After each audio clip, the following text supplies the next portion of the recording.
Mark 16:17 விசுவாசிக்கிறவர்களால் நடக்கும் அடையாளங்கள் யாவன, என் நாமத்தினாலே பிசாசுகளை துரத்துவார்கள், நவமான பாசைகளை பேசுவார்கள், சர்ப்பங்களை எடுப்பார்கள். இந்த காலை நக்குனது எது?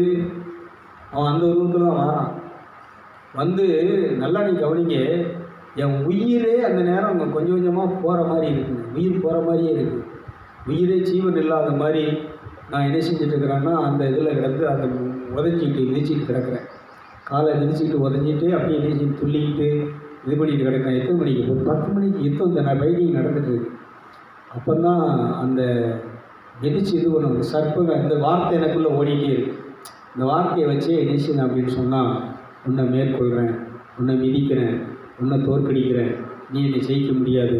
இப்போ என் சாத்தான் கொல்லவும் அழிக்கவும் திருடவும் என்று வேறொன்றுக்கும் வரா. அதனால் கத்தோலிக்க குரூப்பில் இருக்கக்கூடிய ஃபேஸ்புக் குரூப்பில் இருக்கக்கூடிய அன்பு நண்பர்கள், ஃப்ரெண்ட்ஸ், அங்கே இருக்கக்கூடிய ஊழியர்கள், ஃபாதர்ஸ், சிஸ்டர்ஸ் நிறைய இருக்கிறீங்க. உங்களுடைய இதெல்லாம் நான் பார்க்குறேன். சிஸ்டர்ஸு ஏகப்பட்ட கத்தோலிக்கர்கள் அமெரிக்காவெல்லாம் யூஎஸ்ஏ குரூப்பு ஃபேஸ்புக்கில் போகுது. அங்கெல்லாம் பார்த்துட்டு இருக்கிறாங்க. மேக்சிமம் கத்தோலிக்கர்கள் இந்த நிகழ்ச்சியை பார்த்து பயனடைஞ்சிட்டு இருக்கிறீங்க. இன்னும் இந்த 40 நாள் இந்த நோன்பு தவக்காலம் ரொம்ப முக்கியமான நாள். இந்த 40 நாள் அதிக நேரம் கோயிலில் நீங்கள் நேரத்தை செலவிடுறீங்க. இது ஒரு ஆசீர்வாதமான ஒரு காரியம்தான். ஆனால் இதில் விஷயம் என்னென்னா, இந்த பேய்களை ஓட்டக்கூடிய, நோய்களை குணமாக்கக்கூடிய இதை நீ பயன்படுத்தணும்னு சொன்னால் நீங்கள் தனித்திருக்க வேண்டும். சத்துவத்தில் ஆண்டவரோடு இணைந்திருக்க வேண்டும். அதில் நீங்கள் பலனடைய வேண்டும். நான் ஒரு கத்தோலிக்கன். நான் இந்த மாதிரி உங்களை விட அதிகமாக என்ன செஞ்சேன். 40 நாள்லாம் பார்த்தீங்கன்னா பயங்கரமாக சில எங்கள் ஊரில் சிலுவப்பாதை ஊரில் அந்தோனியார் கோயில், சிலுவ கோயில் எங்கே இருக்குன்னு சொன்னால் ஒரு 3 கிலோமீட்டர் தள்ளி ஊரை விட்டு கலக்கிறோம். இந்த 3 கிலோமீட்டர் என்ன செய்யணும்னா சிலுவப்பா 14 ஸ்தலம் நடந்து அங்கே என்ன செய்வோம்னா அந்த சிலுவ கோயிலில் போய் அதிக நான் தனியாக போய் தியானம் பண்ணுற இடம் அந்த சிலுவ கோயில் தான். சிலுவ கோயிலில் வெள்ளிக்கிழமை மட்டும்தான் அங்கே ஆட்கள் போயிட்டு தனியாக போய் தனித்தனியாக உட்காந்து ஜெபம் பண்ணிவிட்டு நேர்ச்சி போட்டு அப்படியே வந்துகிட்டே இருப்பாங்க. அதனால் அந்த கோயிலுக்கு நான் என்ன செய்வேன்னா தனியாக போய் சாயங்காலம் போய் 4 மணிக்கு போய் என்ன செய்வேன்னா உட்காந்து அந்த தியானம் பண்ணுவேன். தனித்திருந்து என்ன செய்வேன். அப்படியெல்லாம் அன்னைக்கு இந்த மாதிரி எனக்கு சொல்லிக் கொடுக்க ஆள் இல்லை. இப்படி தியானம் பண்ணணும், இந்த மாதிரி சத்தியங்களை சொல்லி மனம் திரும்பணும். அப்போ நான் மனம் திரும்பலை. என்கிட்ட கோபம் இருக்கும், வெறுப்பு இருக்கும், பகை இருக்கும், பழிவாங்கல் என்ன இருக்கும். எவன்கிட்டனாலும் சண்டைக்கு போவேன், கோயிலுக்கு போவேன், ஜெபமாலை பண்ணுவேன், எல்லாம் பண்ணுவேன், சிலோபாதையெல்லாம் பண்ணுவேன். ஆனால் சண்டைன்னா அடிக்க மாட்டேன், விட மாட்டேன். அடிக்கடினா அடிக்க மாட்டேன், கொடுத்துருக்க மாட்டேன். என்னென்ன மாம்சத்துடைய தன்மை இருக்கோ அத்தனை தன்மை கப்புறாமல் இருக்கும், கோபம் இருக்கும், எரிச்சல் எல்லாமே இருக்கும். ஆனால் மனம் திரும்பி ஒரு மனுஷன் இயேசுடைய பாதத்தில் வந்து இயேசுவே உண்மை போலாக வாஞ்சிக்குதையா உள்ள பேசலாம். கரங்களை கட்டி இந்த பலவியை பாடுவோமா? இயேசுவே உண்மை போலாக வாஞ்சிக்குதையே பாவமறியாது பாவமே செய்யாது மாறியில் பாவமறியாது பாவமே செய்யாது மாறியில் உண்மை உண்மை பொருளான் தியாகம் செய்ய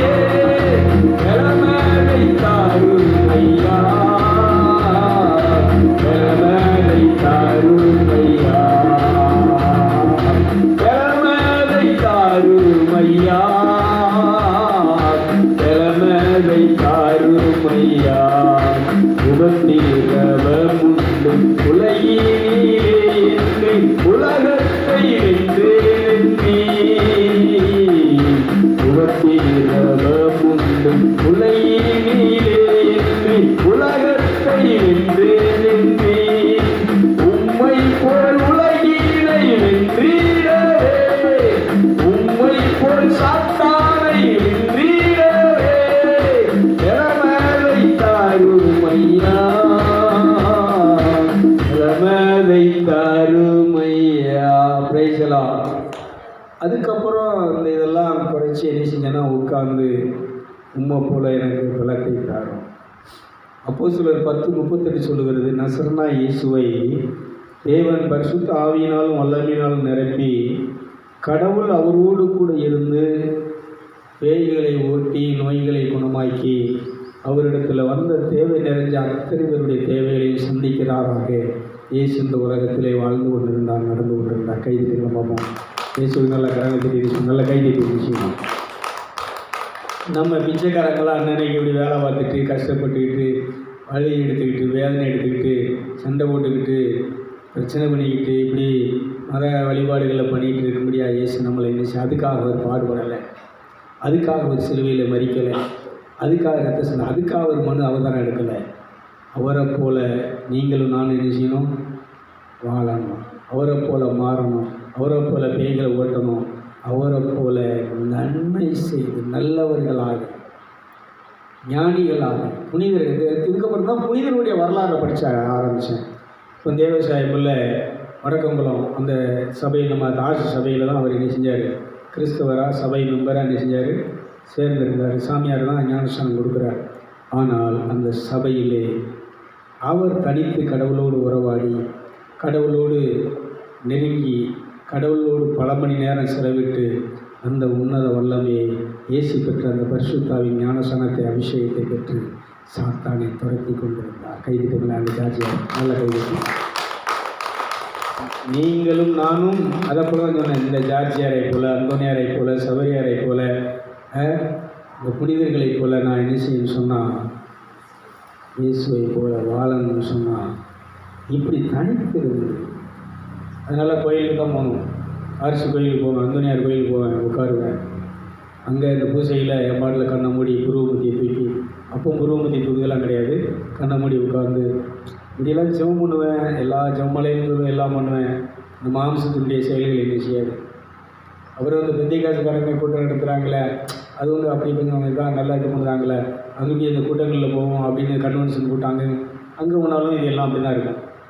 கூட்டத்துக்கு போனேன், எல்லாத்துக்கும் போனேன். ஆனால் இந்த பேய்களை ஓட்டி நோய்களை குணமாக்கி இந்த பேய்களை ஓட்டி ஆண்டவருடைய சத்துவத்தில் வல்லமையில் பலனடைஞ்ச அனுபவம் இல்லை. இது ரொம்ப நாளைக்கு அப்புறம் அப்போ அந்த புனிதருடைய வரலாறுகளையும் ரிஷிகள் மகான்கள் இவங்கெல்லாம் என்ன பண்ணாங்க, இவங்க எப்படி இது வாழ்ந்தாங்க, இவங்க எப்படி இந்த இதெல்லாம் கட்டுப்படுத்தி இவங்கள்ட்ட இவ்வளோ மக்கள் போகிறதுக்கு காரணம் என்ன அப்படிங்கிறதெல்லாம் யோசித்து பார்க்கும்போது தான் தெரிகிறது.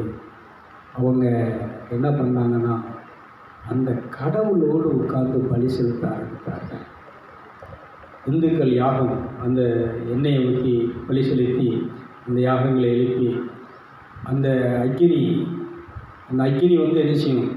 தேவ அக்கினி வந்து அந்த இதில் எரிஞ்சு இதாக வரைக்கும் என்ன செய்வாங்க? யாகங்களை செலுத்தின அந்த பலிகளை பார்த்தேன். அப்புறம் இயேசு பரிசுத்தாவின் அந்த அக்கினியை போட வந்து அந்த விஷய வசனங்கள் அந்த சம்பவங்கள்லாம் பார்த்தேன்.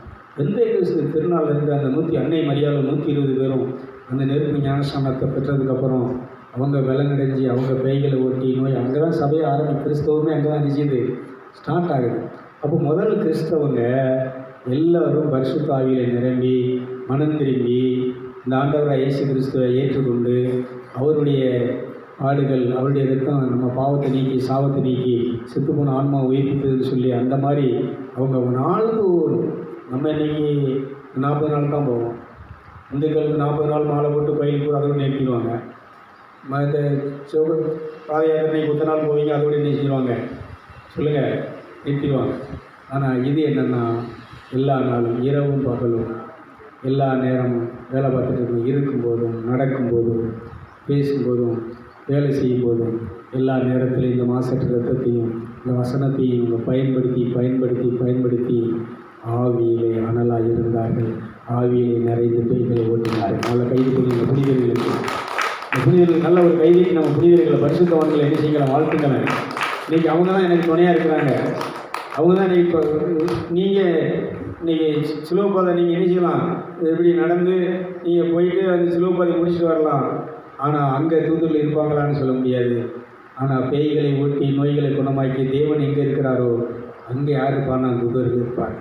ஒரு விஷயத்தை நான் உங்களுக்கு சொல்லட்டுமா? இல்லை நீங்கள் நல்லா கவனிக்கணும். இதில் கற்றுக்க வேண்டிய விஷயம் என்னென்னா, நான் இப்போ அந்த கோயிலுக்கு எல்லாம் போனாலும் கோயிலில் போய் இதை தான் பண்ணிகிட்ருக்கேன். இப்பவும் தேவசாயத்தில் மவுண்டுக்கு போவேன். எல்லோரும் பூஜையை பார்ப்பாங்க, அந்த புண்ணிய ஸ்தலங்கள், அந்த 14 ஸ்தலங்களுக்கெல்லாம் போயிட்டு வருவாங்க. நான் அந்த தியான மண்டபத்தில் போய் உட்கார்ந்து முகங்குப்புற விழுந்து தொழுதுட்டு கண்ணை மூடி புருவத்தை தூக்கி அன்கான்ஷியஸ் நிலையில் ஆவியில் பேசிகிட்டு இருக்கணும், அந்நிய பாஷையில் அப்படி பேசி உறவாடிட்டு இருப்பேன். அங்கே ஆவியானவர் என்ன இதை கொடுக்குறாரோ அதன்படி பேசிக்கிட்டு இருப்பேன். யோவான் நற்செய்தி நீங்கள் பார்த்தீங்கன்னு சொன்னால் 14:28 நினைக்கிறேன். யோவான் 14:46 வாசிங்க பார்ப்போம். 14:23 வாசிங்க. அதில் யோவான் நற்செய்தி 14ஆம் அதிகாரம். இயேசு அவருக்கு பிரதியுத்தரமாக, நல்லா கவனிச்சுக்கோங்க, நீங்கள் கடவுள் மேல் அன்பு, ஒருவன் என்னில் அன்பா இருந்தால் அவன் என் வசனத்தை கைக்கொள்வான், அவனில் என் பிதா அன்பா இருப்பார், நாங்கள் அவனிடத்தில் வந்து அவனுடைய வாசம் பண்ணுவோம். செல்லு அடிக்கிறது நான் பார்த்தேன், அந்த செல்லில் நீ பார்த்தா தெரியும், கணேசன் அடிக்கிறேன். அதில் சொல்லுவார், செல்லில் வந்து உனக்கு இதை தான் அனுப்பி, இதை அனுப்பிக்க மாட்டேன், இல்லை இருக்கட்டும், அந்த மார்க்கை தான் அனுப்பிடுவேன்.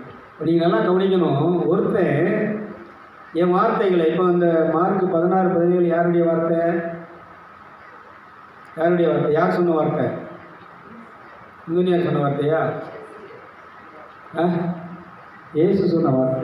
இயேசு அன்னைக்கு பரலோகத்துக்கு போகிறதுக்கு முன்னாடி தன்னுடைய சீடர்களுக்கு சொல்கிற வார்த்தை என்னென்னா, எப்பா அதுவா, நீங்கள் எல்லாம் சாதாரண மனுஷன், உங்களை நான் ரட்சித்து ரத்தம் சிந்தி உங்களை மீட்டு உங்கள் செத்து போன ஆன்மாவை உயிர்ப்பித்து உங்களுக்கு ஜீவன ஆவியை எது கொடுத்துருக்குறேன்னு சொன்னால், அதே இதை சொல்லுவார் பாருங்கள். அதுக்கு முன்னாடியே இவங்க மேலே அதே யோவான் 20ஆவது அதிகாரம் 22ஆம் வசனத்தை நீங்கள் வாசித்தீங்கன்னா, இயேசு தன்னுடைய ஆவியை சீடர்கள் மேல் ஊதினார்னு இருக்கும். வாசிங்க பார்ப்போம்.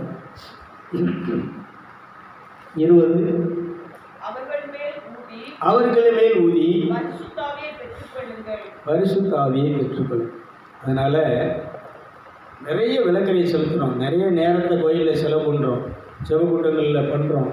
நான் யாரையும் குறை சொல்லலை, ஏன்னா நமக்கு தெரிஞ்ச விஷயங்கள் அதான், சொல்லிக் கொடுத்த விஷயங்கள் அதான். இந்த பாஸ்டர்மார்கள், சாமியார்கள், நம்முடைய முன்னோர்கள், தாத்தா பாட்டா மூட்டை எல்லாருமே சின்ன பிள்ளையிலேருந்து எல்லோரும் பண்ணுறது தான் இன்றைக்கி எல்லோரும் என்ன செஞ்சுட்டு இருக்கிறோம். இதை நான் குறை சொல்லலை, தப்புன்னு சொல்லலை. ஆனால் இயேசு இதெல்லாம் நீ பண்ணுறது ரைட்டு தான், ஆனால் இதுக்கு மேலே இறை அரசு என்பது இதை தாண்டியது. நீங்கள் எல்லோரும் என்ன செய்யணும்னா, இந்த ஜார்ஜியார் போல், அந்தோனியார் போல், சபரியார் போல், நம்முடைய தாய் அன்னை மரியாள் போல் இப்படி தனித்து அந்த வல்லமைக்காக இயேசு கடைசியாக சிதல் சொன்ன கட்டளை என்ன தெரியுமா? நீங்கள் போய் எருசலேமில் போய் காத்துங்க, எங்கேயும் போகாத, ஒரு சபையும் ஒரு ஊழியமும் நீ பண்ண வேண்டாம், ஒரு வேலையும் நீ பண்ண வேண்டாம், நீங்கள் போய் காத்திருங்கள். காத்திருக்கும்போது உணவத்திலிருந்து அந்த பரிசுத்த ஆவியின் வல்லம் உங்களை வந்து நிரப்பும். அது நிரப்புனதுக்கப்புறம் அந்த பரிசுத்த ஆவியின் வல்லமை அபிஷேகம் உங்களை வழிநடத்த ஆரம்பிக்கும். கைதிக்கு நல்ல கரங்கத்தை விஷயம், நல்ல கைதிக்கு விஷயம். இதுதான் சிம்பிளான விஷயங்க. நான் படுத்துக்கிட்டே என்ன செஞ்சேன்னா அந்த ஆவிகளை கட்டிக்கிட்டே இருந்தேன். அது என்னை போட்டுட்டு போயிட்டு என்ன தெரியுமா, ஒரு 15 வருஷமாக அந்த உதட்டில் உணர்ச்சி இருக்காது. உதட்டில் இது இருக்கும், ஆனால் என்ன இருக்காதுன்னா அந்த வலி இருக்காது, முள்ளுன்னா அந்த ஸ்கில்லுன்னா அந்த இது தெரியாது. ஆனால் அந்த ஆவி என்னை இது பண்ணதுக்கப்புறம் என்னை விட்டு வாந்தி போட்டு போனதுக்கப்புறம் பார்த்தீங்கன்னா இந்த சுண்டெல்லாம் இப்போ வலிக்கு ரத்த ஓட்டம் இருக்குது. இந்த உடம்புலலாம் நிறைய இடத்துல இந்த ஃபங்க்ஷன் ஆகாமல் இருந்த செல்கள் பூரா இப்போ உயிரோட ஃபங்க்ஷன் ஆகிறத என்னால் என்ன செய்ய முடியுது. இந்த காலெல்லாம் உணர்ச்சி இருக்காது, இப்போ காலெல்லாம் காந்துது, அப்படி முள்ளுன்னா வலிக்கு ஒரு மாதிரி இது. அந்த இந்த விழுங்கின இடம் மட்டும் கொஞ்சம் மரத்து போயிருக்கு. ஆனால் நிறைய செல்கள் உடம்பில் இந்த சாத்தான் முறியடிக்கப்பட்டதுக்கப்புறம் நீங்கள் நினைக்கிறீங்க, பிரதர் இப்படி ஆகிப்போச்சு, இப்படி சாகர நிலைக்கிட்டால் நம்ம நிலைமை என்னங்கிறதெல்லாம் நினச்சிருக்கீங்க. இது வந்தது என்னை மீண்டும் புது ஜீவனை, புது உயிரை, கல்வியுடைய இளமை புதுப்பித்து புது பொலிவை, புது வாழ்க்கையை, புது ஜீவனை இயேசு மீண்டும் திரும்ப தந்திருக்க. ஒரு கைதிக்கங்கள் அந்த இயேசு நல்லா கைதிக்கு. அதனால் நான் உத்தரவுப்பட்டது நல்ல. இதனால் உங்களுடைய பிரமாணங்களை இனி அதான் நீங்கள் வந்தால் கூட பிரதர் பேச மாட்டேங்காருன்னா சத்தியமாக என்ன செய்ய மாட்டேன். பேச வேண்டியதை மட்டும்தான் பேசுவேன். பேசிட்டு அடுத்த செகண்ட் என்ன செஞ்சிடுவேன். அடுத்து என் உள்ளுக்குள்ளே அந்த ஆவியில் பேசக்கூடிய நிலைக்கு ஒரு நேற்று கூட வேதனை ஆச்சு, மாவு வாங்கிட்டு வந்தார். அவர் வந்தால் ஏதாவது பேசணும்னு உட்காந்துட்டே இருப்பார். என்னத்தையா வந்து என்னை பார்க்க வந்தவங்கெல்லாம் வருவாங்க, ஆசையோடு பார்க்கணும், வந்துட்டு என்னை பார்த்து பிடிச்சிட்டு அடுத்த செகண்ட் என்ன செஞ்சுட்டு இருப்பாங்க, மற்ற விஷயங்களை பேசிகிட்டு இருப்பாங்க, வீட்டு விஷயங்களை பேசிகிட்டு இருப்பாங்க. அவளுக்கு அப்படி நடந்துச்சு, அவள் செத்துக்கிட்டா, அவள் இப்படி ஆகி போனான், இந்த அக்கா வடக்கூர்லேருந்து வந்தாங்க, பிறகு உங்களை மாதிரி தான் என் தம்பி என்ன செஞ்சான், இப்படி படுக்க முடியாமல் கிடந்தான், ஐக்கிய விட்டு கொண்டு போனாங்க, 3 நாள் வச்சுருந்தாங்க, அவனை செத்துக்கிட்டான், அவனை கொண்டாந்து அடக்க மட்டும் வந்துட்டோம். இதே மாதிரி பிரச்சனை தான் பிறந்தார், வாந்தி தான், இதேமாரி வேறு தான். நல்லா நீ கவனிக்க. இப்போ பார்க்க வந்தது பார்த்து இது 2 நிமிஷம், ஆனால் ஒரு 20 நிமிஷம், ஒரு அரை மணி நேரம் நினைக்கிறது. அவளுக்கு அப்படி ஆயிடுச்சு, அவள் அப்படி சொன்னான், இவன் இப்படி சொன்னான், எங்கள் ஊரில் அவளுக்கு அப்படி நடந்துச்சு, இப்படி நடந்துச்சு, இத்தனை கதையை என்ன செஞ்சுட்டு இருக்கோம். இதை கேட்கறதுக்கு முன்னாடி உங்கள் ஜீவன் இருக்கிற ஜீவன் என்ன செஞ்சிடும், நம்ம நம்பிக்கை என்ன செஞ்சிடும். இன்றைக்கி ஊரில் பாருங்களேன், ஒருத்தங்களுக்கு முடியலைன்னா பார்க்க போயிட்டு பார்த்தோம், ஒரு பழத்தை கொடுத்தோம், ஆண்டவர் உங்களை நல்லா வச்சுருப்பார், பயப்படாதீங்க, சிவமுன்னு ஆண்டவர் நிச்சயம் உங்களுக்கு என்ன செய்வார். இந்த மாதிரி பேசக்கூடிய நபர்கள் யாராவது இருக்காங்களா? இல்லை. வருவாங்க, சோம்பலியாக கேள்விப்பட்டேன், இப்படி ஆகிப்போடியே, மெலிஞ்சு போடியே, ஐயோ பார்க்குறதுக்கே பரிதாபமாக இருக்கே. இதிலே என்ன செஞ்சிடும்னா இருக்கிற உயிரும் கவனமாக இருக்கணும். அவங்க சொன்னாங்க, இவங்க சொன்னாங்க, இப்படி சொன்னாங்க, அங்கே நல்லா இருக்குன்னு சொல்லுவாங்க, இங்கே நல்லா இருக்குன்னு சொல்லுவாங்க. இதெல்லாம் என்ன செய்யக்கூடாது. என்ன அடி சொல்லுங்களா, இவன் வருவான், இவனும் கூட நினைப்பான், நம்ம இவரை பார்க்குறதுக்கா இவன் இன்னை வரைக்கும் அந்த 15 நாளாக அங்கே தான் காற்று கிடக்கான். ஸ்கூல் காலேஜுக்கு போகிற நேரம் மட்டும் நம்ம மீதி நேரம் கிடப்பான். இவன் கூட நினைப்பான், இவரை பார்க்க இங்கே வந்து உட்காந்தா பேச மாட்டேக்காரு, கண்ண மூடி பட்டுருக்காரு, நினச்சியா நினைக்கலையா?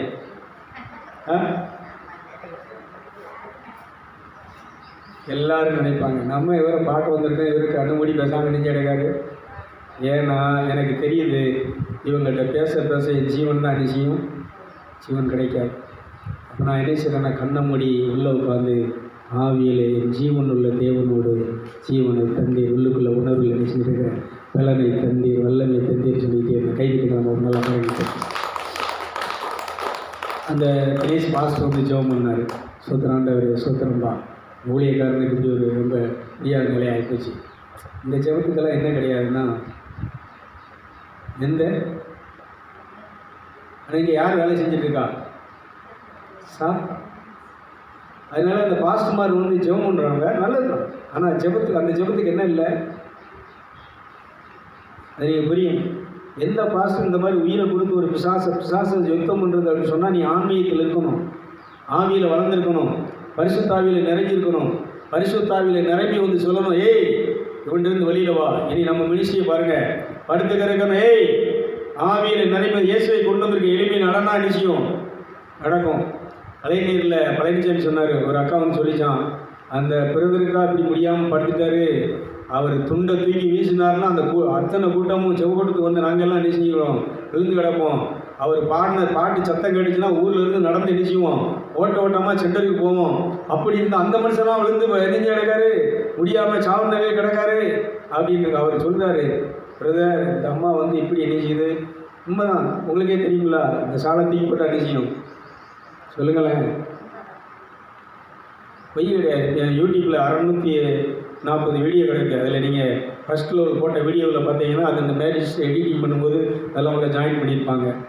இதில் காட்டில் மலையில் ஒரு செய்தி எடுத்திருந்தேன், கடவுள் இருக்கிறாரா, எப்படி இருக்கிறார், என்ன செய்தி வந்திருக்கிற தலைப்பில் ஒரு 3 இது கிடக்கும். அந்த இதில் நீங்கள் பார்த்தீங்கன்னா, அது ஃபஸ்ட்டு எடுத்த உடனே வரும் அந்த ஒரு பாட்டு, அதில் இந்த கேள்வி வரும், தூக்கி எரிஞ்ச எல்லாம் நிச்சயம் எல்லா பிள்ளையும் வாலிபுள்ள பிறங்கள் விழுந்து கிடப்பாங்க. உண்மைதான். இந்த கீழே விழுறதுனால, இப்படி துண்டு தூக்கி போடுறதுனால யாருக்கும் என்ன கிடையாது. எல்லாருக்கும் ஏப்பா ஒருத்தர் ரொம்ப பவர்ஃபுல்லான ஆள், அவர் துண்டு தூக்கி போட்டால் கீழே விழுந்தாங்க, அதில் என்ன நடக்கு, விழுந்ததோட ரைட்டு. ஆனால் இங்கே வசனம் என்ன சொல்லுகிறது என்று சொன்னான், இயேசு என்ன சொல்லுகிறார் என்று சொன்னான், நீ விசுவாசியாப்பா, நீ மனம் திரும்பி ரட்சிக்கப்பட்டுட்டியா, நீ அபிஷேகம் பெற்றிருக்கிறியா, நீ ஆவிக்குரியன்னு சொல்றியா, வேய ஓட்டு, உனக்கு இருக்கக்கூடிய அந்த காம ஒளியை நீ எண்ணிச்சி அழி, இந்த விபச்சாரம் என்னத்தை எண்ணிச்சி முறியடி, கோபத்தின் ஆவியை நினைச்சி வெளியேற்று, வெறுப்பின் ஆவியை வெளியேற்று, பகைமையின் ஆவியை வெளியேற்று, பொறாமையின் ஆவியை நினைச்சி. இதெல்லாம் இருக்கா இல்லையா? எப்படிக்கா இந்த கொண்ட குணமெல்லாம் இருக்கா? தன்மையெல்லாம் இருக்கலாம். இதெல்லாம் என்னது நான் சொல்லுவேன். அதனால் இந்த தனித்து தியானம் இருக்கும்போது தான் அந்த மைண்டு, இந்த புருவமத்தை தூக்கி அந்த அன்கான்ஷியஸ் நிலையில் போகும்போது இந்த மாம்சத்துடைய தன்மைகள் செத்து போகும், கோபம் போயிடும். நான் கேட்குறேங்க, உண்மையிலே சொல்கிறேன், அந்த நிகழ்ச்சியை பார்க்குறவங்கன்னு சொல்கிறேன். நீங்கள் ரொம்ப முடியாத நிலையில் கோவப்படுற, சண்டை போட்டு பிரச்சனை உண்டாக்குற நேரத்தில் மௌனமாக கண்ணமூடி உட்காந்து தியானம் பண்ணி, ஆண்டவர் ஏசப்பா உங்கள் பொறுமையினால் என்னை நிரப்புங்க, உங்கள் இருதயம் உங்கள் சிந்தை என்னை நிரப்பணும்னு சொல்லி நீங்கள் ஒரு குறிப்பிட்ட நேரம் மௌனமாக நீங்கள் உட்காந்து தியானம் பண்ணிவிட்டு அப்புறம் எழுந்திரிச்சுவாங்க. நீங்கள் சண்டை போட நினச்ச ஆளோட சண்டை போட முடியாது. அந்த ஆள் உங்கள்கிட்ட தன்னால் வந்து சரணாகதி அடைவான். கையெட்டி நிச்சயம், கரங்களை நிச்சயம். அதனால் அன்புக்குரியவர்களே, இதெல்லாம் என்னன்னு சொன்னால் பேய்களை என்ன செய்து ஓட்டக்கூடிய அனுபவம். அதனால் கோயிலுக்கு போங்க, நல்ல விஷயந்தான். இருக்கமுடிக்கு போங்க, நல்ல விஷயந்தான். திருச்செந்தூருக்கு போங்க, நல்ல விஷயந்தான்.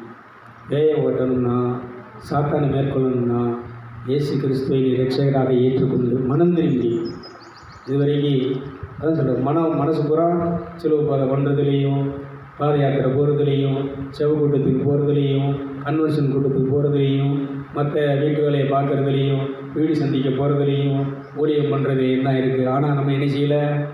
மனம் திரும்பி இருக்கோமா? காவி சேலையை ஒழித்திருக்கோமா? மனம் திரும்பி இருக்கோமா?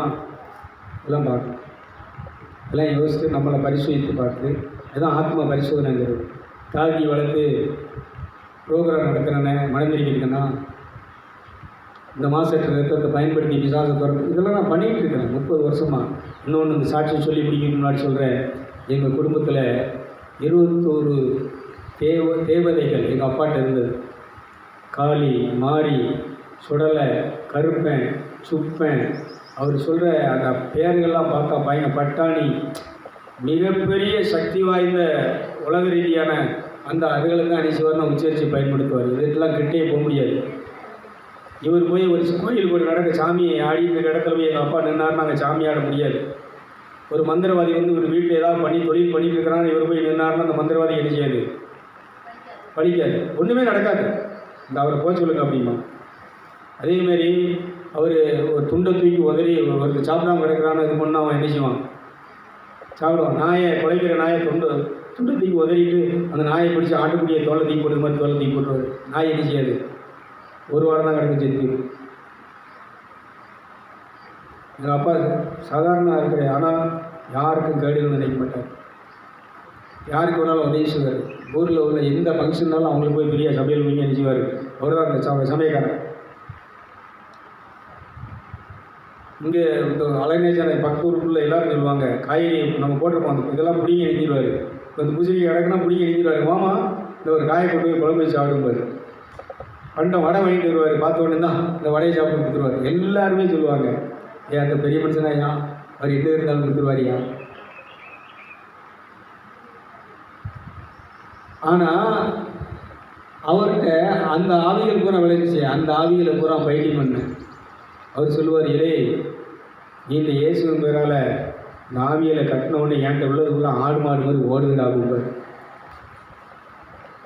எங்கள் அப்பாவே எனக்கு சாட்சி. என்கிட்ட இருக்கிறது பூரா யார்கிட்டையும் கட்டுப்படாது, எல்லாவனையும் மடைக்கிறோம், எல்லாவனும் இதுக்கு தலைவனைக்கு தான் நிற்பான். ஆனால் நீ இந்த ஒரு வார்த்தை வச்சுருக்க போகிறா, அந்த இயேசுவின் நாமத்தில் சொல்லுத பார்த்தியா, இந்த நாமத்தை சொன்ன உடனே நான் வெளியில் செவ்வறு கூட்டம் நடத்தி இது கட்டிகிட்டு இருப்பேன், அவர் உள்ளே கிடந்து என்ன கட்டிகிட்டு இருப்பார், அந்த ஆவி என்ன கட்டிகிட்டு இருக்கும். 25 வருஷத்துக்கு முன்னாடியே இந்த 21 தான் சொல்கிறேன். எசைக்கனாலே இப்போ கிராமங்களில் பூரா எப்படி இருப்பீங்க, சத்தியமாக கோயில் ஏதாவது அவா அழிச்சிருவா. இந்த கொள்ளு அழிக்கிற இந்த ஆவிகளை பூரா அழிச்சிங்கன்னா அன்னைக்கே உட்காந்து கட்ட ஆரம்பிச்சு. ஒன்றை கட்டுறவன் கிரியில் அழிக்கிறேன். இந்த ஒரு எங்கள் ஊரில் அம்மன் சாமியானா விடாவடி ஒரு தடவை ஒரு வருஷம் இருந்துச்சுன்னா கட்டி போட்டேன்.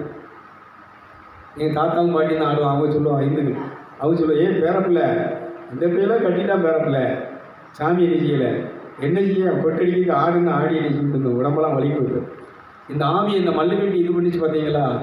3 நாள் என் வலி புண்ண உடம்பெல்லாம் இப்பவும் என் உடம்பு புண்ணாக வலிக்குங்க. உள்ளாக இந்த இது வந்து வலியோடு தான் உட்காந்து நான் செஞ்சுட்டு இந்த மெசேஜை கொடுத்துட்ருக்கிறேன். ஏன்னா எல்லோரும் நல்ல பக்தியாக இருக்கிறீங்க, பணத்தை நிறைய செலவு பண்ணுறீங்க, நேரத்தை நிறைய செலவு பண்ணி கோயிலுக்கு போகிறீங்க, கூட்டங்களுக்கு போகிறீங்க. அதான் இந்த சகோதரத்துக்கும் சொல்கிறேன். நிறைய இது ஆன்மீக இந்த சிவராத்திரியெலாம் எடுத்துக்கிட்டிங்கன்னா ஏகப்பட்ட ராத்திரி வரும். இந்த சிவராத்திரியே யாருடைய நாள் தெரியுமா? இந்த சிவராத்திரி அன்னைக்கு தான் பாருங்கள், காக்கா ஒளி போடுறவனுக்கு அழிப்பு வரும். இந்த சிவராத்திரி அந்த அமாவாசை வந்து அன்னைக்கு அந்த பாருங்கள், அது இருக்கு ஒரு 3 நாளைக்கு பாருங்கள், எல்லா நோய்களும் எனக்கு அந்த தாக்குதல் நடந்துச்சு. அந்த அன்னைக்கு என்னது அமாவாசை இருக்கு தானேப்பா, 15 நாளைக்கு முன்னாடி இருக்குது. அது 2 நாளைக்கு முன்னாடி தான் சிவராத்திரி இணைஞ்சாங்க, கொண்டாடினாங்க. அன்னைக்கு தான். அப்போ தான் என் தம்பி சொன்னேன், ஏய் தெரியுமாப்பா, இந்த சிவராத்திரி அன்னைக்கு தான் என்ன செஞ்சுட்டு இருக்கிறான்னா இந்த சாத்தானுடைய நான் வேலை. அன்னைக்கு தான் நிறைய பாருங்கள் ஆஸ்பத்திரியில் கூட்டம் நிறைய நிச்சயம், கூட்டம் போய் அன்னைக்கு தான் அந்த கோயில் குளத்துக்கு போகிறவனும் நிறைய நிற்குவாங்க. அன்னைக்கு தான் அவனுடைய ஆட்டம் ரொம்ப பயங்கரமாக இருக்கும். அவனை கட்டணுடா அப்படின்னு சொன்னான். அவனும் நானும் இதை டிஸ்கஸ் பண்ணுவோம். ஏன்னா எங்கள் குடும்பத்தில் இருந்து இந்த ஆவிகள் பூரா, இந்த ஆவிகளை பூரா கட்டி கடைசியாக சொன்னேன், எங்கள் அப்பா சாவ போகிற மாதிரி கிடக்கிறாரு. இந்த தண்ணி போட்டு ஃபுல் போதையில் அங்கே உணர்ச்சி எல்லாம் படுத்து கிடக்கிறாரு. தூக்கி கொண்டாந்து வீட்டில் போட்டு தண்ணி ஒரு 2 சொட்டு தண்ணி விட்டுருவேன், உட்காந்து ஜெபம் பண்ணுவேன். அப்போ சொன்னேன், எடுத்துக்கோங்கப்பா, இந்த ஆன்மாவை ரட்சித்து எடுத்துக்கோ. இந்த ஆன்மா ரட்சித்து எடுக்காமல் இந்த உடலை என்ன செய்யக்கூடாது. கரெக்டாக 4 மணிக்கு அவருக்கு சுய உணர்வு வருது, பூன்னு அப்படி உதறுதாரு. உதறுனா உடம்புல பார்த்தா எறும்பு, கருப்பு எறும்பு அப்படி தின்னுருக்கா, தொலியை தின்னு உள்ள அந்த தொலி வந்து வெள்ளையேன்னு. அப்போ தான் இருந்துச்சு, என்னையா உணர்வு வந்துட்டு இருக்காரு. பார்த்தா கருந்தொலியை எறும்பு என்ன செஞ்சுட்டு தின்னுட்டு. அன்னைக்கு அவர் உயிரோடு இல்லாமல் அன்னைக்கு சொன்னேன், கையெடுத்து கும்பிடுதையா, இந்த இன்றைக்கி விடிய உனக்கா நினைக்கிறேன். எங்கள் அம்மா நினைக்கிட்டா பாரதியார் ஊருக்கு போயிட்டா, நான் மட்டும்தான் கிடந்து விடிய போராடி தண்ணியை ஊற்றி செவம் பண்ணி சொன்னேன், எடுத்துக்கோங்கப்பா. எப்போ எடுத்துக்கோங்க, இந்த ஆன்மாவை ரட்சித்து. இந்த ஆன்மா என்ன செய்யணும், நீ ரட்சிக்கப்பட்டவன் வீட்டார் ரட்சிக்கப்படணும்னு சொன்னீங்களா, நான் மட்டும் பட்டா போதாது, எங்கள் அப்பாவை என்ன செய்யணும். அப்புறம் அவர் சாகும்போது அதுக்கப்புறம் ஒரு 15 வருஷம் கழித்து தான் நினைக்கிறாரு. 20 வருஷம் இருக்கும், இங்கே தான் சாகுறாரு. அப்போ தான் அன்னைக்கு அவருக்கு ரொம்ப முடியலை, இந்த பிளட்டு இன்ஜெக்ஷன்லாம் ஏற்றிட்டு அவரை படுக்க வச்சுட்டு நான் தூத்துக்கு போகிறேன். அன்னைக்கு அவங்க அம்மா ஏதோ ஒரு இறப்பு அலைநீரில் அதை அடக்கம் பண்ணது போகும்போது, பைக்கில் போகும்போது உள்ள ஆவியில் என் உள் உணர்வில் சொல்கிறாரு, உங்கள் அப்பாவை ரட்சிப்பு எடுத்துக்கோன்னு சொன்னல, அவரை நான் ரட்சிப்பு இணைஞ்சிட்டேன், இதில் கொண்டு வந்தேன் அப்படின்னு சொல்கிறாரு. அப்போ நான் அந்த அடக்கம் பண்ண போகிற இதில் வந்து அது சரியாக கவனிக்கலை, அந்த பேசினேன். அப்போ என்னென்னா, உங்கள் அப்பாவுக்குரிய நாள் முடிஞ்சு போச்சு, எடுக்க போகிறேங்கிறத என்ன செய்கிறாரு சொல்கிறாரு. ஆனால் நான் அந்த அடக்கம் பண்ணணுங்கிற அது ஏன்னா லேட்டாகி போகிறேங்கிறதுல ஸ்பீடில் போனதில் அதை கரெக்டாக நான் என்ன செய்யலை, மைண்டில் அதை எடுத்துக்கல. அப்புறம் நான் சாயங்காலம் வந்து சொல்லிவிட்டு, இந்த மாதிரி நான் தூத்துக்குடி தியானம் பண்ண கூட்டம் நடத்திட்டு வரேயா அப்படின்னு கிளம்பி போயிட்டு வர நல்லா வழியை தான் வச்சார். நான் காலையில் நல்ல இதோட காலையிலே பேசினார். அதை ஏதோ குடிக்கும்போது அப்படி மூச்சு அடித்து அவர் என்ன செஞ்சார், இறந்தார். அந்த ஆவிகள் சொல்லுது, இவன் தான் அந்த ஆத்மா வேண்டிய செஞ்சான், இவன் தான் இது பண்ண விடாமல், நம்மளை இது பண்ண விடாமல், உள்ளே போக விடாமல். அந்த ஆவிகள் பூரா பதிவு வச்சு அலமோதிட்டு வருது. அப்போது ஒரு நாள் சொன்னார், இந்த ஏசப்பா அவங்க நாமத்தில் அற்புதங்கள் நடக்க இந்த பாட்டை செல்லில் வச்சுருந்தேன். எனக்கு பெல் அடிக்கும்போது இந்த பாட்டு வந்த உடனே இவர் அறியாமலே ஏசப்பா அப்படின்னாரு. அப்போ தான் சொன்னார், என்னைக்கு இந்த சவுண்டு என்னை அறியாமல் இது பண்ணணும், அன்னையிலேருந்து என்கிட்ட உள்ள அந்த ஆவிகள் பூரா வர முடியாமல் போச்சுப்பா, என்கிட்ட வரல. அதுக்கப்புறம் அந்த ஏசப்பா நாமம் தான் எனக்கு ஓடிட்டு இருந்தார், இறந்தார். எனக்கு சந்தோஷம், நீங்கள் அவரை ரட்சித்து என்ன செஞ்சுட்டீங்க, பரலோகத்தை விட்டு கொண்டிருங்க, கையை என்ன செய்யலாம். இந்த ஆவிகளை கட்டல்னா எங்கள் அப்பாவை என்ன செய்ய முடியாது சொல்லுங்கள். அதேமாதிரி உங்கள் வீட்டில் உங்கள் அப்பா குடிகாரனாக இருக்கிறான், உங்கள் அம்மா ஒரு தப்பானவளாக இருக்கிறா, ஒரு தவறான இதில் இருக்கிறா, இல்லை பொண்டாட்டி ஒரு தவறான இதில் போயிட்டு இருக்கிறான்னா, நீ தனித்து உட்காந்து விழித்திருந்து அந்த ஆவியை கட்டி இயேசுவின் மாசத்தை விளையாடப்பட்ட ரத்தத்தினால் அப்படி நாமத்தினால் அவர்களை விடுதலை செய்ய வேண்டும். கைவிட்டு பார்ப்போம், நல்லா கருது. அதனால் இந்த தேவசாயி நிகழ்ச்சியை பார்க்குறவங்களுக்காக ஒவ்வொரு வாரமும் ஜெபம் பண்ண நாவிகள் பூரா என்னை வந்து என்ன செஞ்சுட்டு இருக்கு, தாக்கிட்டு இருக்கு. டெய்லி இப்போ நடந்துகிட்ருக்கு, அடி காயங்கள் நடந்துகிட்ருக்கு. நிகழ்ச்சி நடந்துகிட்ருக்குன்னா அடுத்து கிட்டத்தட்ட ஒரு 80,000 1,00,000 இப்போ செலவழிச்சு தான் என்ன செஞ்சுருக்கு சொல்லுங்கள். எல்லாரும் தான் உட்காந்து ஏன்னா விசுவாசிகளை துரத்த வேண்டும். இது இயேசுனுடைய கட்டளை. இதுக்கு ஒரே ஒன்று, எல்லாம் நடக்கட்டும், 40 நாள் எல்லாமே நடக்கட்டும். இதில் ஒரே ஒரு விஷயம், மனம் திரும்புன்னா என்ன, இந்த உலகம் இதுக்கு முன்னாடி நம்ம பண்ண எல்லாத்தையும் கொஞ்சம் ஸ்டாப் பண்ணி என்ன செய்யணும், இயேசுன்னு பாதத்தில் உட்காந்து ஆவியில் என்ன செய்யணும், இருதயத்தில் என்ன செய்யணும், தேவனோடு உறவாட என்ன செய்யணும். நம்மளை உறவாடாத அடிக்கு இந்த மாதிரியெல்லாம் வருவாங்க, பார்க்க வருவாங்க, பேச வருவாங்க, நல்லா விசாரிப்பாங்க, ஏதாவது வாங்கிட்டு வந்தாலும் கொண்டு கொடுப்பாங்க, தோட்டத்தில் காய் வளைஞ்சிப்பாங்க, எல்லாம் கொடுத்தாலும் சரி வாங்க நீங்கள் ஒன்றை கொடுத்து அன்பு செஞ்சு காப்பியை கொடுத்து சாப்பாடு கொடுத்து உபசரிச்சுட்டு விக்கிரமக்க மாப்பிட்டு நான் கற்றுக்கிட்டேங்க வருவார். அவர் என்ன இருந்தாலும் பார்த்துட்டு பேசுவார். இப்போ நான் பால் எடுக்க போகணும், பாலை ஊற்ற போகணும், டக்குன்னு நினைச்சுவார். நம்ம விரும்பி உட்காருங்கனாலும் உட்கார மாட்டார், பிடிச்சிட்டு நெஞ்சிட்டு இருப்பார். கொஞ்ச நேரம் இருங்களேன், கொஞ்ச நேரம் பேசிட்டு போங்களேன், சாப்பிடுங்கனாலும் கூட இருக்க மாட்டார். அது எனக்கு எப்பவுமே ஞாபகத்தில் இருக்கும். அது அந்த மாதிரி நம்ம என்ன செய்யணும், எல்லாருமே இந்த வந்தால் அவங்கள பிரியப்படுத்துக்காக வளன்னு என்ன செய்யக்கூடாது. அன்றைக்கி அந்த நேரத்தை பூரா அதிலே என்ன செய்யக்கூடாது. நான் ஒரு வேலையை ஆகணும்னா இவங்க பூரா நினச்சிருப்பான். அந்த பேச்சு யாராவது பேச்சு கொடுக்க ஆளுக்கு அவளாக போதும், அந்த ஆள்கிட்ட பேசிக்கிட்டே அந்த வேலையை மறந்துடுவான், போட்டுவான். அப்படி கிடக்கும். அடுப்பில் சட்டி வச்சா கூட, அந்த வெண்ணி வச்சா கூட அது என்ன செய்யும், பற்றி எரிஞ்சிட்டு இருக்கும். அதுங்க பிடிச்சி எரிஞ்சிட்டு இருக்கும். இவன் வாட்டில் பேச்சிலே தான் எரிஞ்சிட்டு இருப்பான். இதெல்லாம் என்னன்னு சொன்னால், இதெல்லாம் நான் குறைய சொல்லலை, இதெல்லாம் எதுக்கு சொல்லுங்க அப்படின்னா, இதெல்லாம் நீ உதாரணம் இப்போ உன்னை சொல்லுறது தான் எல்லோரும் நினைச்சுவாங்க. இதே மாதிரி தான் எல்லோரும் வீட்டில் எல்லா தப்பும் நினைச்சிட்டு இருக்காங்க. எந்த அளவுக்கு எல்லாம் பண்ணிட்டு இருக்கீங்க, எல்லாருமே இதைத்தான் நீ செஞ்சுட்டு இருக்கிறோம். இப்போ நான் அதான் சொல்கிறேன், ஏன்ட்டு கற்றுக்கோ. அவசியமானது என்ன செய்யணும், பேசணும். டக்குன்னு பேசி முடிச்சுட்டு அடுத்து என்னுடைய வேலை என்ன, இந்த என்ன இருந்தாலும் சரி அந்த வேலை அடுப்பில் போட்டு வந்துருக்கேன். இப்போ நான் இவ்வளோ நேரத்துக்குள்ள சமையல் பையன் என்ன செய்யணும், முடிக்கணும். இந்த கூட்டி என்ன செய்யணும், முடிக்கணும். இந்த வேலையை முடிச்சுட்டு இப்போ எங்கேயா இப்போ ஆஸ்பத்திரி வெளியில் ஊருக்கு போகிறனாலும் காலையில் 4 மணிக்கே எந்திரிச்சு நெஞ்சிருவா. அந்த வேலையை சடசடன்னு முடிச்சுட்டு டக்குன்னு நான் கிளம்புறேன், என்னை கொண்டு எண்ணிச்சு. இந்த மாதிரிக்கு நம்ம என்ன செய்யணும்னா, நம்ம கடமையில் கருத்தாக இருக்கணும். நம்ம கண்ணும் கருத்துமாக எதில் இருக்குன்னு சொன்னால், அதான் விழித்திருங்கள், விழிப்பாயிருங்கள். எதில் இருக்குன்னா, கடவுளுடைய வார்த்தையின் மேலே, கடவுளுடைய வழிநடத்தல் மேலே நம்ம எப்பொழுதும் விழிப்பாக இருக்க வேண்டும், கருத்தாக இருக்க வேண்டும். கைதி நினைச்சிங்களேன். இந்த அம்மாண்டிகளாம் போகணுன்னா போகணும், அவார்டில் என்ன செஞ்சுட்டு இருப்பான். நேற்று மோட்ரு ஓடிட்டுருக்கு, தண்ணி மோட்ரு ஓடலை, இதாகிடுச்சு. வார்டில் முடிச்சுட்டு, மாஸ்டர் மோட்ரு ஓடலை, எப்போ வரா. ஆனால் அதை என்ன செய்யலை. இப்போ என்னன்னா, நம்ம கவனம் போகிற சாத்தா என்ன செய்யறான்னா, அப்போ மோட்ரு தண்ணி எடுக்காமல் ஓடிச்சுன்னா அது என்ன செய்ய போகும், காயிடும். நீ அந்த கரெக்டான நேரத்தில் ஆஃப் பண்ணலாம், அங்கே என்ன செஞ்சிடும், அடுப்பு என்ன செஞ்சிடும். நான் அதான் சொல்கிறேன், நிறைய நஷ்டங்களை உண்டாக்குறது. கொல்லவும் அழிக்கவும் அன்றி வேறொன்றுக்கும் சாத்தா எப்படி வேலை செய்தாங்கிறதுக்கு உங்கள் உதாரணம் உங்களுக்கு சொல்கிறேன். இதை நீங்கள் புரிஞ்சுக்கணும். ஏன்ட்டு அதான் சொல்கிறேன், நீங்கள் கூட பிரதர் வந்து அடிச்சு கூட நினைப்பான், 15 நாளாக அவனுக்கு காற்று கிடக்கும், எழுதி மாட்டான்.